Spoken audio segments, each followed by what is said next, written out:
Ça, c'est moi. Aujourd'hui, j'ai 17 ans, presque 18, et en 2030, j'en aurai 25. Si j'étais née il y a 50 ans et que vous m'auriez demandé ce que je vois lorsque je pense à 2030, je vous aurais répondu que j'imagine une planète avec des voitures volantes, où on peut se téléporter et où les personnes peuvent se parler par télépathie. C'est ce que tout le monde vous aurait dit en 1970, car c'est comme cela qu'on se représente le futur depuis longtemps. Mais aujourd'hui, si vous me posez cette question, je n'imagine rien de cela. Je vois une planète où il y a plus de plastique dans la mer que d'arbres dans les forêts. Je vois une carte du monde défigurée où des villes, des régions, des pays ont disparu sous la mer. Je me vois en train de raconter à des enfants que oui, j'étais là, quand il y avait de la neige en hiver. Que oui, j'ai déjà vu des abeilles, ces animaux si incroyables. Oui, j'étais là. J'étais là quand l'Amazonie était encore une forêt. J'étais là quand certains rêvaient de voyages sur Mars plutôt que de s'intéresser à notre avenir sur Terre.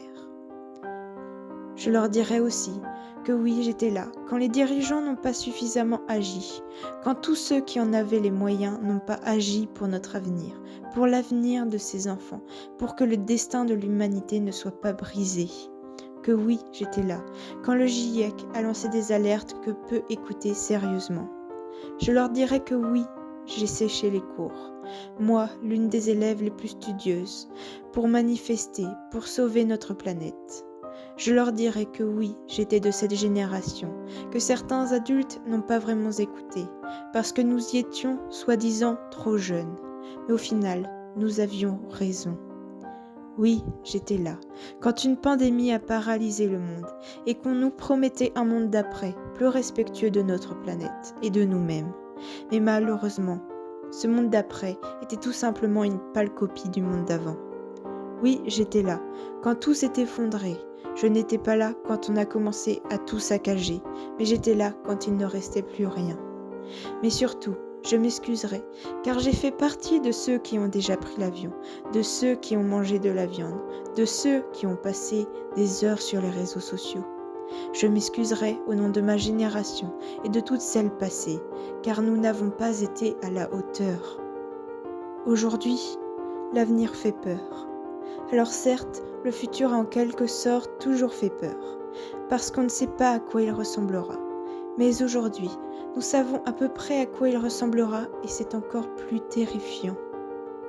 Cependant, j'ai encore un tout petit peu d'espoir que la dernière goutte qui ferait déborder le vase ne soit pas versée. J'ai toujours cet espoir de voir un monde où les rires sont plus présents que les pleurs, où la paix est plus présente que la guerre, où la vie est plus importante que l'argent. Alors j'espère que je pourrai dire à ces enfants que oui, j'étais là. J'étais là quand tout a failli s'effondrer, mais que enfants, adolescents et adultes se sont écoutés et ont décidé qu'ils allaient ensemble empêcher de causer nous-mêmes notre perte. Parce qu'il n'est pas trop tard, il est encore temps. Alors écoutez-nous, battez-vous avec nous, ne nous laissez pas tomber.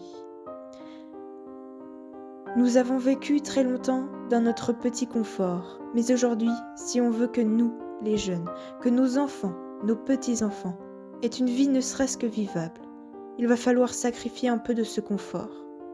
Mais en soi, est-ce si horrible de mettre un pull en hiver plutôt que de monter le chauffage à 25 degrés ?